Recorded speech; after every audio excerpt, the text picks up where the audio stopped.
Hey, y'all. This is the Homemade Podcast Discovery Show, where every single week we homemade a podcast about other podcasts. And this week, our homemade podcast is about the podcast Homemade. Zach, tell me about this podcast. Do I have to use a ridiculous Southern accent? Is that part of it?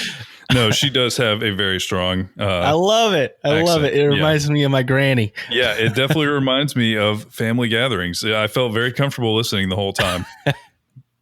Sorry, she just had such a rich Southern accent. It's like Paula Deen minus the racism. It's great. Yeah, something like that. I think that's how it's described on her LinkedIn profile. I like Paula Deen minus the racism.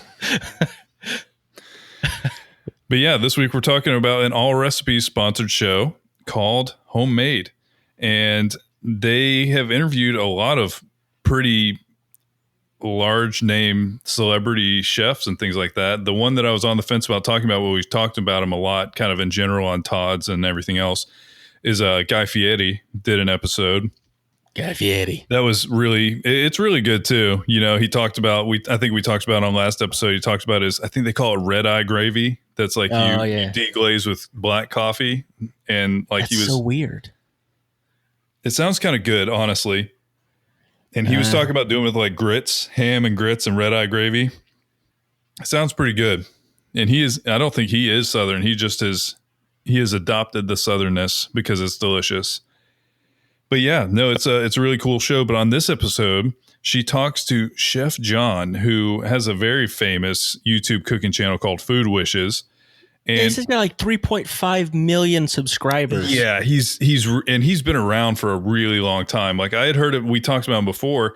He has a cadence in his videos. Yes, and does. It literally is no bells and whistles at all. It's very honestly, it's kind of a cool way to learn cooking, though, because he even talks about in the episode, he doesn't like speeding up the stirring. So it'll be more drawn out. And if you're supposed to stir for a while, he's stirring for a while. It's not like he's jump cutting so that it seems like a real snappy, quick transition video. He's cooking. He's actually cooking. And anybody who's done a lot of cooking knows that it's a time thing. It's kind of in general, it's a slowish process, especially when you're prepping and things like that. So I watched just a couple of his videos just in research for this episode tonight. And it's funny that he talked about not having measurements. And, he talks about it. But then when you watch one of his videos, you see him not measure stuff. He just throws it in a bowl. And you're like, dang it, I want to be able to do this. And I would be... of course, I would overthink how much he was putting in. Here's the thing, though. The way that you learn to do that is by doing that. But it's so true. I remember I tried to get my grandma to tell me and to show me, and I was trying to videotape it and everything, the how to make tamales for Christmas time. Say the English version of tamales. I'm sorry. I feel ashamed. And it would be, she would keep scooping lard out with her hand, just scooping it out of the tub of it. I'm like, Abuelita, how much is that? And she's like, 1 scoop. And I'm like, okay, I write it down because I was writing it down. I'm like, okay, it's 1 grandma hand size scoop of lard. Honestly, that's not a terrible measurement. No, you get a lot from consistency and from the look and feel of what you're making. And so how many times would you estimate she has made tamales? Because it's something that's okay, it's generally a holiday thing every year. I was gonna say at least probably 3 times a year, 3 times around the holidays, 3 or 4 batches every year. No, and I mean, I still to this day look forward to Christmas time. Because I know, and last year I got to come to the Christmas party and I got loaded up with tamales and she sent them home with me. And I think it's because I've known you for a really long time. And so I've been around these get-togethers for a really long time. And I think she has seen the pure quantity that I can eat at these things. And so she has gathered through that time that I'm a fan. And so I get sent home with a leftover plate now. He gets it. He gets it, which I really appreciate because it's incredible. But no, it's a really cool style of cooking because it does kind of feel like that. It feels like you're watching your buddy teach you how to cook, or like some like a relative is teaching you how to cook. And the thing is, he talks about a lot in this. That was kind of how he learned to cook. His family members, he would watch them cook, but things would change day to day. They would change based on what ingredients they had. Even like red sauce. He said that basically every Sunday they would make red sauce. Yeah, he called it Sunday sauce. Yeah, and he also said that it changed all the time. There wasn't like a hardline recipe for what was in this. It was what was available or what did they have. And then you sit down and you make it. And so it really kind of comes through in how he has put together his channel. Is that style of cooking is how he learned, and that's what he's also using to teach. Yeah. And he talked about, specifically, you're talking about red sauce. He talked about one of his favorite, just like at the house dishes to make is essentially Are you talking about the tuna red one? sauce with tuna.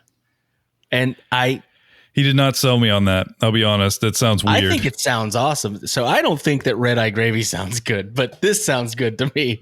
But yeah, I thought don't know. It's mainly just because interesting. Canned tuna is just a strong flavor. Like you gotta murder it with some stuff to make it not taste like canned tuna. But in general, the show is a lot about kind of their culture in cooking, how they learn to cook, what they like to do. And then he also is kind of an early adopter of YouTube as a video platform for this. And he talked about, because he was trained in culinary school. I'm going to say, he's actually been trained as a chef, not just. And at some point he was in school, and because it was a large class size, they couldn't all see like what the chef was doing as he was teaching. So you could see all these like different techniques and things if you could see them up close. But instead, they essentially put a giant TV behind him so that everybody sitting in the audience could see what he was doing. He's like, why not just take out the like being here part of this? Like, why not just watch the 30 TV? $30,000. Yeah. Let's just watch the TV and I'll teach the same thing. And then it's funny because if you look at his channel and you look at all the videos, you have more intense things. You know, he does a lot of international foods that are pretty technically difficult. He does a lot of things that you learn like a skill set. And he does a lot of things you can tell it's like he was trained in culinary school and it's an advanced thing, and he will teach you how to do that. And then he will also do, like me and Kirk were talking about, he has Nashville hot chicken on there. He has calzones. He has all kinds of just random stuff that's fun to eat. And then he has the one that I looked up is that he called it Cornell Chicken.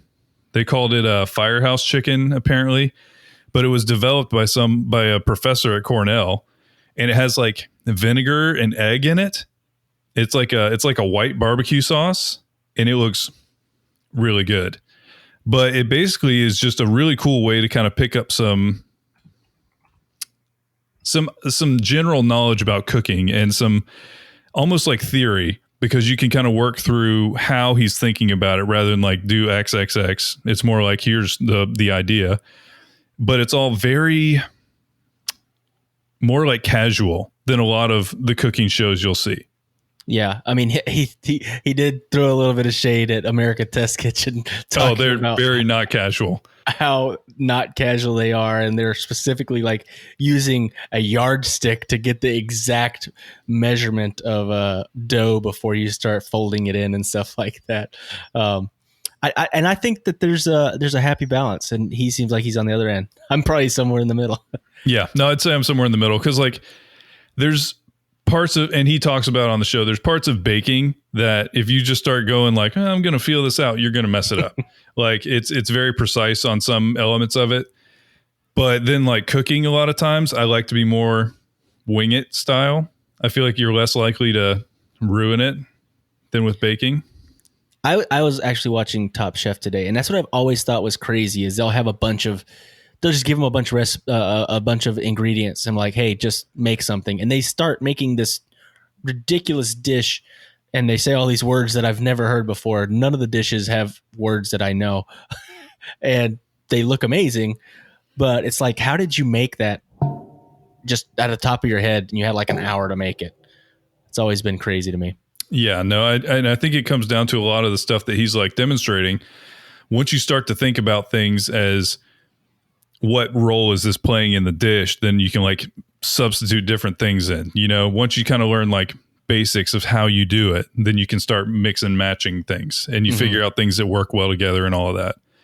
But no, it's really cool. His channel is really cool. I highly recommend everybody check it out. You can learn cool stuff. I want to learn how to make hot chicken. I saw it on there, and I feel like anytime I think about hot chicken, I want hot chicken. We have a pretty good place down here, but it's not the same.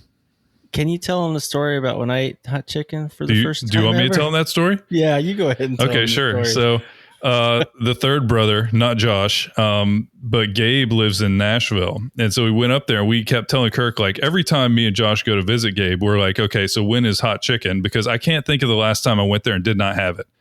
And there was like 1 month where it was a long story, but I ended up spending every other weekend in Nashville for a month and a half. And I had hot chicken every single time. But we took Kirk up there to go see Mabim Bam. That was Mabim Bam, right? Yep. Yeah. Yep. So we went to go see a live recording of Mabim Bam at the Ryman. And so that was a part of it. But Kirk is not super high on really spicy food. Not really. I mean, I like the flavor, but the heat, it gets me sometimes. Yeah, and it got him this time. I got the most mild version of it. Yeah. Not like the kiddie version, but the mild. But okay. So for some reference, the most mild version of hot chicken in Nashville is hotter than any hot chicken I've had down It's hotter here. than anything I've ever eaten before ever in my life. It is not a joke. I have never seen one person eat the hottest level of hot chicken at that place. You're just asking for it. It's going to be painful. Because this is like, I usually get, it depends on how I feel, because sometimes you get a medium that's tending towards like a medium level that's tending towards the step above, like hot, and it goes up to 3X, and I think 3X means you're literally going to die. But I a lot of times we get medium so that it's hot, but it's not like I need to lay down and recover. So we eat our hot chicken, and first of all, Kirk can attest to this because it tastes amazing. It's really hot. So good. But it is next level delicious fried chicken. So Kirk eats this, and we could tell something was going wrong pretty much immediately. We go outside, and Kirk is holding on to someone's shoulder like he's had too much to drink. And I felt drunk, physically dizzy, and I broke out in this really bad sweat. Yeah, he was starting to get the hot sweats for sure.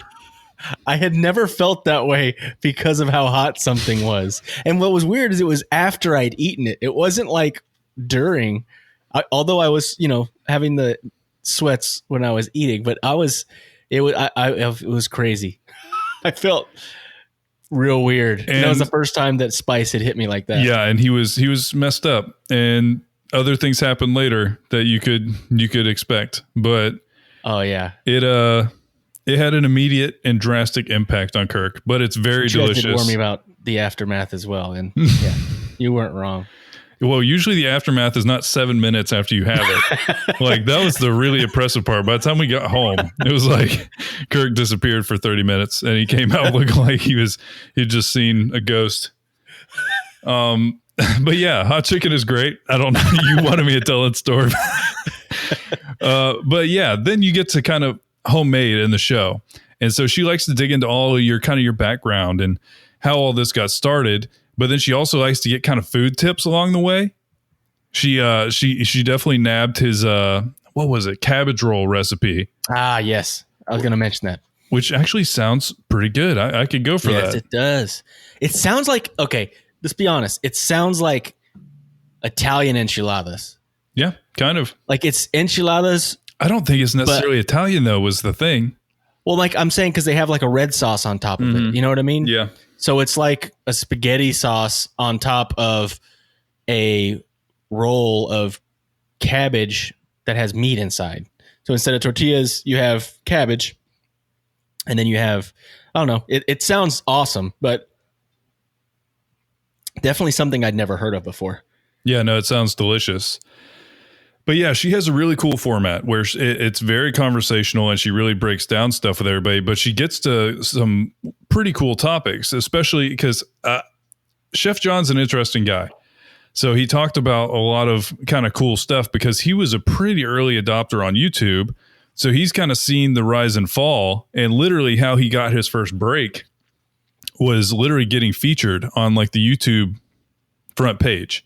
Was he saw that was his big spike from, I think he was like at maybe like tens of thousands type numbers of subscribers, and went to like close to 1 million or like upper hundreds because of that one moment. Mm-hmm. Which I think they still do it. I don't know exactly how it works. I think it's more algorithm based now than it is just kind of like curated. Yeah. And I love how he talked about the first camera he had, that ball camera that everyone visualizes as the old school webcam. That was his first camera that he had, and using like really crappy software to edit and stuff like that. And I just love how he basically was a pioneer of because he's talking about he was talking about almost late 90s, wasn't he? Yeah. Which is, I didn't even know YouTube was a thing yet. I don't know the exact timeline on it anymore. That's the thing, is like, I thought I knew. I thought it was early 2000s, but by by mid 2000s, it was pretty well developed. It was stupid. Like, it was, the content available was pretty stupid at the time. We've talked about that many times, where like what was available on the internet at the beginning was pretty stupid. Yeah. So YouTube didn't come out till 2005. So he must have been doing something else or something. Maybe he was putting it online, but not on YouTube. Yeah. I knew that didn't sound right or feel right. But yeah, he was a very early adopter to the medium of putting these videos on the internet. Yeah, no, I mean, it makes a lot more sense, because even if he started in 2005, if you hit early on YouTube, it is now the platform it is now. Where if you were able to establish a foothold in 2005, you're good. You're good to go. Yeah. And then she was asking him about what dish did she want to make. Oh, salmon patties. Mm-hmm. Or what did he call them? Salmon cakes? I think you call them salmon cakes. Yeah. We call them salmon patties as well. That's what my family calls them. My mom makes them. They're good. They're not my favorite, but they're good. But she was saying how she could never make it like her mom made it. And she's tried for like 15 years to make them like her mom made them. And he said something that kind of stuck with me, and it made me think about, past experiences with food. And he said the missing ingredient is probably your mom. Like that memory that you have with your mom. And you've got this memory with that food that you will never be able to replicate, because it's more about the memory than it is even about the recipe. And he has an analogy where he says, you have a couple that goes to Paris and eats crepes in Paris, and they say, I've always wanted to make the crepes that are just like the ones we had in Paris on our honeymoon. And he's like, almost every crepe recipe is exactly the same. It's not the crepes. It's that you're not, in Paris in this romantic environment on your honeymoon that makes them, that's what's missing is that. And so he talked about food memories, like memories with a specific food that probably you would never be able to recreate and would never be the same. And I wanted to ask you, what is a memory that you have that you think maybe, or maybe you've even experienced, could never probably be reproduced? Yeah. And I mean, there's definitely one, like, because mom used to make chili all the time, and I have tried to replicate that chili, and I cannot get it to taste the same. I'm pretty happy with like the chili I make, but like, it's not the same, and I think it could be that same thing where it's too tied to a memory. Another one that, like, I haven't ever tried to make it because it's not something I would do all the time, but we took our trip to the Northwest a couple of years ago, and I ate in Seattle at Pike's Place Market. I ate salmon chowder while it was lightly Seattle raining on us, looking out over the sound. And it was it's that bowl of soup is very tied to like the atmosphere of that entire moment. You know what I mean? Yeah. Yeah. That's a really good one. Two of the things that I thought about, and it's funny because one of them is salmon. Me and Jenny and my dad and some of his friends went to Alaska fishing for salmon. And one of the guys was Japanese. And so we catch a salmon, and I actually had never even had sushi before, like ever, anywhere. And he goes upstairs, kills the salmon, cuts the salmon open, and then slices it, and we have sushi like within 10 minutes of it being caught in this like frigid cold river. And that's when I started loving sushi. And of course, no sushi's ever been the same. Yeah, I don't think it can live up to that freshness level. Yeah, but that was one of the ones. And also, and this has something to do with traveling as well, when I went to Spain to visit my aunt, they're famous for their tapas and, all these small plates. And they just have this amazing jamon, this ham that's thinly sliced, it's cured. And it's just, I can still taste it in my brain. It's like this buttery, fat, amazing ham.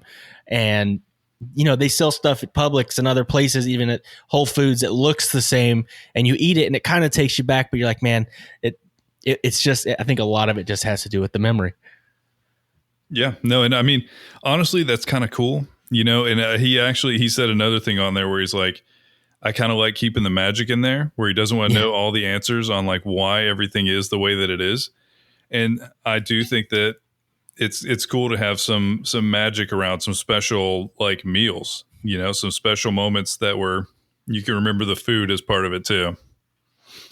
Yeah. So I think that we maybe need to record making one of these dishes, because it sounds, we got to find a dish. I know I'm going to find a dish and I'm going to replicate it. I'm going to look it up and I'm going to do it. I'm going to follow his instructions. And I think it would be awesome because, like he said, people have called or emailed him and stuff and commented saying, hey, we turned you on the TV and me and my kids, we made this following your instructions. And I think that would be so cool. So find you're a saying dish. We need to do a PDS tribute to Chef John where we make something. Yep. Okay. Yeah. I know I'm down for that. We just need to decide what it is. We can only show our hands, though. We can only do our hands. We can't show our faces. No, I mean, that's fairly common. I mean, Bobbish does the same thing where it's just like hands. Yeah. Oh, and we have to make sure that we have like a sing-songy we can do that to too. our voices. We can do that too, 100%. But yeah, in general, I really like the show. There's a lot of really good episodes out there that you can check out with a lot of cool people that are talking about things. And generally, you can learn a little bit about cooking. You can learn a little bit about the person doing the cooking. And it's just, Allrecipes is a really cool website to find recipes on. Cannot tell you how many times I've used Allrecipes. I have used it a lot. I've got a profile on there and everything, where I kind of save all of my recipes that I've found that I liked. And I actually, speaking of other episodes, I was listening to it while I was like doing a few things. And so it just played the next episode, and it was another YouTuber, which she doesn't do all YouTube people, but it ended up being another person that's big on YouTube. And she tries all these like very traditional type foods that are usually pretty sketchy, like scary. Mm-hmm. Like they played audio from her trying the she basically buried an egg in her yard just like they do in Japan. Oh, like the 1,000-year egg or whatever they call that. Yeah, yeah, and she tried it on there, and it was interesting. It sounds like a really good channel to watch someone try these foods. She said, as long as there's like a history and a tradition behind it, she would try anything. And so she is braver than I am. I could not eat that egg. Just literally, there's no way I could get it down. I don't think I could either. There's a lot. I think I would try almost anything. That's one that I don't think, that one and the fermented herring, surströmming or whatever from I don't think I could. It's one of the Scandinavian countries. It's like, just thinking about it, it's rotten fermented fish, and like apparently even opening it around like other people, like not like open air, you're not supposed to do it. It's in bad taste because it smells like death. I don't think I could do that. I literally don't think I could get some of these things down. Andrew Zimmern, basically anything he's ever eaten, I don't think I could eat it. Oh God, yeah, he would eat some gnarly stuff. But yeah, that sounds cool too. But yeah, it's a really great show. It's a really great show if you're at all interested in kind of listening to some chefs that you might have heard of, maybe you didn't. You can discover some new people and you can learn a little bit about their process and learn a little bit about cooking. Yep. Great recommendation, Zach. So what do you have for next week? So this week was about cooking. Next week is about quarantine cooking. Not really. It's about frozen potato products. There's a show called Doughboys. It's a pretty big podcast. And I've been looking at it for a little bit now about kind of just thinking when we want to do it. It's very conversational and goofy because it's two comedians doing it. And the premise of the show is two guys review chain restaurants. But they're, I think, hundreds of episodes in. And so they are now moving on to just any kind of... So you're talking about like Applebee's, Chili's? I believe that's how it started. Is like you go like try out Burger King and figure out what your favorite stuff is at Burger King. But now they've kind of moved on to, they do kind of themes. And so I found an episode that I think you are going to like because it's a callback to a fairly recent episode. It is called Topical Freeze. Orida. So like the frozen potato stuff. Yeah. With Jason Mantzoukas. Oh man, Jason Mantzoukas. Hey, I watched John Wick 3 last night for the first time. Did you know he's in that? I did not. He's a bum in that. He's a bum in that. Of course he is. He plays a great bum. That's hilarious. I want someone to find a way to tie all of his characters throughout everything he's been in to one person that just moves around between worlds. I think he may have like one line. I think it's like TikTok, Mr. Wick. That's it. But I'm like, hey, that's Jason Mantzoukas. I want to see if we can get just that soundbite so that we can put it on next week's episode. But yeah, in this episode, they all buy their favorite, or just not their favorite, but they buy some Orida potato products to try out and figure out which one's the best. And then it's also very conversational and goofy, and they're all funny. Yeah, and I'm sure it gets a little raunchy if Jason Mantzoukas is in it. There are moments of that, yes. He's a funny guy. Yeah.